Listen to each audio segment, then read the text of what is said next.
Pastor పగడాల గారి యొక్క మరి మృతి విషయంలో అనేక రకాల అనుమానాలు మనందరికి కూడా ఉన్నాయి. దాన్ని బట్టి మరి ఈ యొక్క రిపోర్ట్ రాకముందే మరి మన యొక్క ప్రియులు క్రైస్తవ హ్యూమన్ రైట్స్ మీద పనిచేస్తున్నటువంటి వారు మరి బోడ నాయక్ గారు ఇక్కడ ఉన్నారు. నాయక్ గారు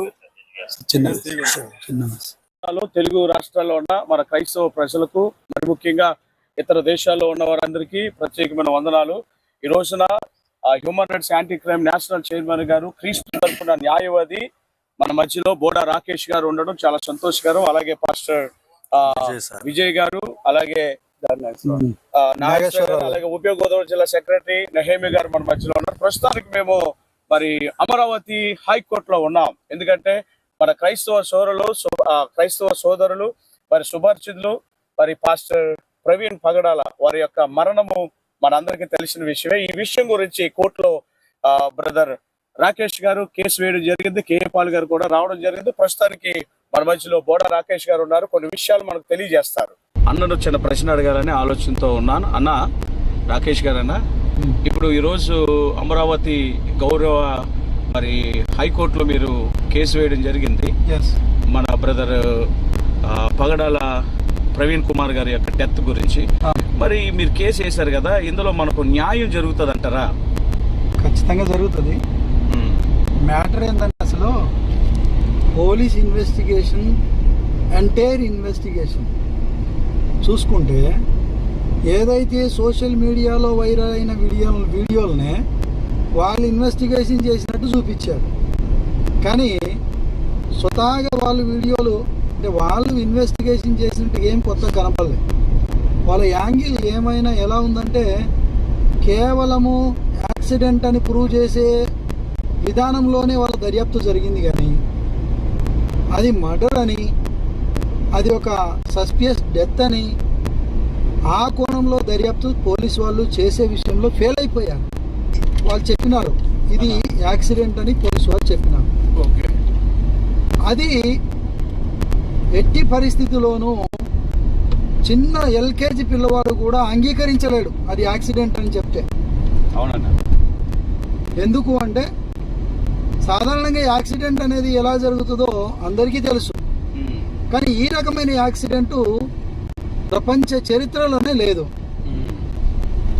మరి లేనటువంటిది ఇది యాక్సిడెంటే అని చెప్పి వీళ్ళు ప్రూవ్ చేసే విషయంలో కూడా ఫెయిల్ అయిపోయారు. ఐజీ గారు అలా బండి అర్ధచంద్రాకారంలో ఆ యొక్క ప్లేస్ ఉంది కాబట్టి బండి అలా తిరుక్కుంటూ వచ్చి అతని మీద పడ్డదట. అంటే బండి దానంతట అదే రోబోలాగా నడిచింది అన్నట్టు. ఎలా ఉన్నాయంటే చాలా చాలా అన్సైంటిఫికల్ సమాధానాలు అవి ఉన్నాయి. ఇది అంతా కూడా ప్రీ ప్లాన్డ్ మర్డర్ అని అందరికీ తెలుసు, అందరు చెప్తున్నారు. ఎవరు కూడా యాక్సిడెంట్ అంటే ఎవరు కూడా దాన్ని అంగీకరించట్లేరు. పోలీసు వాళ్ళు జీతాలు తీసుకొని మరి ప్రభుత్వం పోలీసు వాళ్ళను పెట్టుకొని ఈ యొక్క సామాన్యమైన కేసునే ఛేదించలేని స్థితిలో ఉన్నారని ప్రజలు భావిస్తున్నారని నా బాధ. ఎందుకంటే ప్రభుత్వం యొక్క పరువు ప్రతిష్టలతో ముడిపడినటువంటిది ఈ కేసు. అవునన్నా. అలాగే పోలీస్ డిపార్ట్మెంట్కు ఒక ఛాలెంజ్గా ఉన్నటువంటి కేసు ఇది. అలాంటి ఛాలెంజ్గా ఇవ్వబడినటువంటి కేసు ఎవరైతే నేరస్తులు ఉన్నారో వాళ్ళను పట్టుకునే విషయంలో, అలాగే ఎవరైతే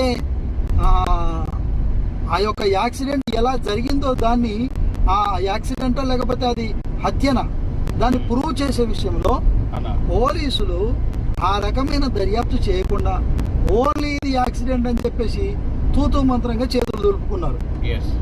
అందుకే హైకోర్టులో పిలికేసి చేయడం జరిగింది. ఎందుకంటే ఒక human rights anti crime association మనము ఛత్తీస్గఢ్లో క్రైస్తవుల మీద దాడి జరిగిన అక్కడికి వెళ్ళి జైల్లో ఉన్నటువంటి ఆ యొక్క పాస్టర్లను విడిపించే విషయంలో మన వంతు పని చేశాము, కృషి చేశాము. వాళ్ళ కుటుంబాలకు ఆర్థికపరమైనటువంటి సహాయం కూడా అందించాము. 25 మంది కుటుంబాలకు అందించాము. అలాగే మణిపూర్కి వెళ్ళినప్పుడు కూడా మీరే కదా 3 సార్లు మనం వెళ్ళాము. సీఎం గారు రాజీనామా చేయడానికి 3 సార్లు వెళ్ళాము.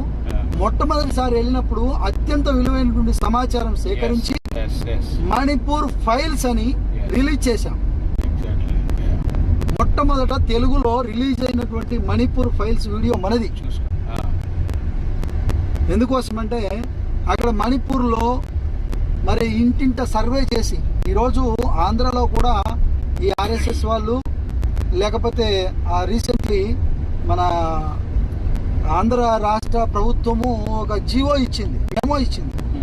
ఏంటిదా మేము అనాథరైజ్డ్ ఇల్లీగల్ చర్చిలు ఎక్కడ కట్టబడ్డాయో వాటిని సర్వే చేసి వాటిపై చట్టపరమైన చర్యలు తీసుకోవాలి అని చెప్పేసి ఒక మెమో ఇచ్చి మళ్ళా దాన్ని విత్డ్రా చేసుకున్నారు. ఆ రకమైనటువంటి నిబంధనలే, అలాంటి ఒక రూల్సే మణిపూర్లోని ఇంపాల్లో ఆ బీరెన్ సింగ్ ప్రభుత్వము పాస్ చేసి ఇంటింట సర్వే చేసి ఆ ఇళ్లకు ఒక మార్క్ వేశారు. ఆ మార్క్ ఏంటిదో కూడా మణిపూర్ ఫైల్స్ అనే వీడియోలో మేము పెట్టడం జరిగింది. ఆ వీడియోలో క్లియర్గా చూడవచ్చు అక్కడ జరిగినటువంటి ఇన్సిడెంట్ అంతా కూడా ఆధారం అంతా సేకరించి మేము సుప్రీంకోర్టులో బీరెన్ సింగ్ ప్రభుత్వం మీద ఆ బీరెన్ సింగ్ ముఖ్యమంత్రియే A1 నిందితుడు, ప్రధాన నిందితుడు అని చెప్పి కంప్లైంట్ ఇచ్చాము. తర్వాత సుప్రీంకోర్టు కూడా మా యొక్క కంప్లైంటే దాని ప్రకారంగానే బీరెన్ సింగ్ మీద చర్యలకు పూనుకున్నది. ఆ రాష్ట్ర ముఖ్యమంత్రి రాజీనామా చేయడం జరిగింది. సో ఈరోజు ఈ ఆంధ్ర రాష్ట్ర ప్రభుత్వం ఏదైతే ఉందో, చంద్రబాబు నాయుడు గవర్నమెంట్ కావచ్చు, మరి పోలీస్ డిపార్ట్మెంట్ ఎవరైతే ఉన్నారో వాళ్ళు కావచ్చు, దయచేసి ఇది ఫెయిర్ ఇన్వెస్టిగేషన్ జరగలేదు, మ్యానిపులేటింగ్ ఇన్వెస్టిగేషన్ జరిగింది. మ్యానిపులేటెడ్ అయ్యారు ఆఫీసర్లు. ఇంకోటి, మీడియాయే మొట్టమొదట ఆ వీడియోను ఎలా రిలీజ్ చేసింది, మీడియాకి ఎవరు సప్లై చేశారు, ఆ వీడియోలే మళ్ళీ పోలీసు వాళ్ళు తీసుకొచ్చి చూపిస్తున్నారు.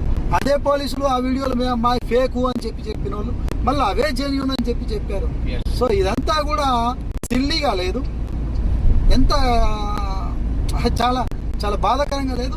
చాలా ఎవరు చేస్తారు, ఒక డిగ్నిటీ కలిగినటువంటి అఫీషియల్స్గా ఉన్నటువంటి ఒక ప్రభుత్వ స్థాయి అధికారులు కానీ, ప్రభుత్వం కానీ, ప్రభుత్వ యంత్రాంగం కానీ ఈ వ్యవహారాలను ఎలా సమర్థించుకుంటారు? మేము చేసింది రైట్ అని వాళ్ళు ఎలా సమర్థించుకుంటారు? వాళ్ళకు మనస్సాక్షి అనేది ఒకటి ఉంది కదా. చనిపోయింది మనిషియా లేకపోతే జంతువా?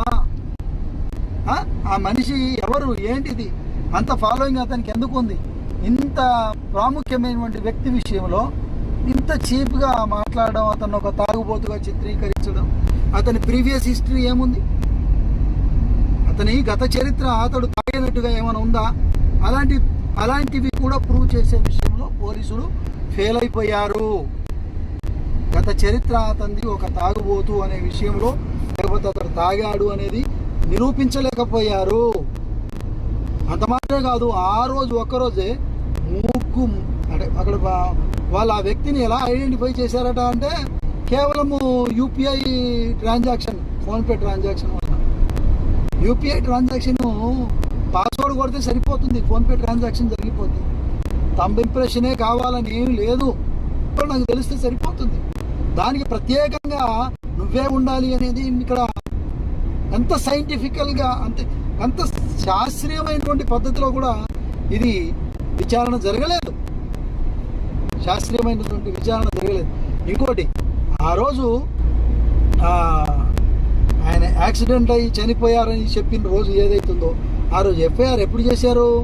ఆయన చనిపోయాడన్న ఇన్ఫర్మేషన్ పోలీసులకు ఉదయము 7-8 గంటలకు అందితే వాళ్ళు సమాచారం ఎప్పుడు ఇచ్చారయ్యా, వాళ్ళు కేసు ఎప్పుడు చేశారయ్యా అంటే నైట్ 8 గంటలకు చేశారు,